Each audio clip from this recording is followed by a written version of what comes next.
Is there enough that can distinguish between the four declared Republican candidates? Well, yeah, I think there is. Obviously, Senator Wagner was the first one out of the box, and he approaches things somewhat differently. As you know, he got into the Senate on a write-in, quite a feat. He's very strong-willed. He's self-funded to a certain extent, so that's one.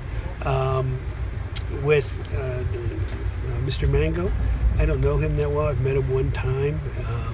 Has a great resume and has funding, so he's probably one of the more conservative ones in that respect. Then you have the speaker who is out there running. He's got a record to run on or to be attacked one way or the other. But one of the hard things about running from the House or the Senate is you've had to make a lot of votes that may or may not help you.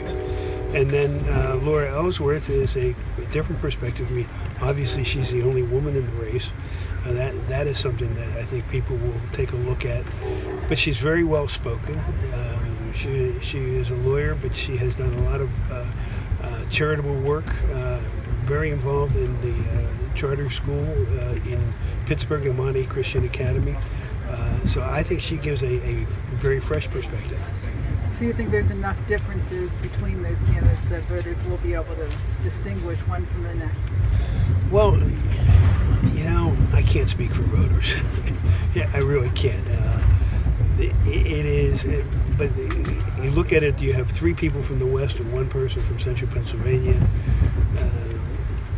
Traditional logic is, well, those three will split up the vote, and that helps Wagner. I don't know that holds true. I don't know that any of the traditional logics are holding true right now. You just have to take a look at this past election year.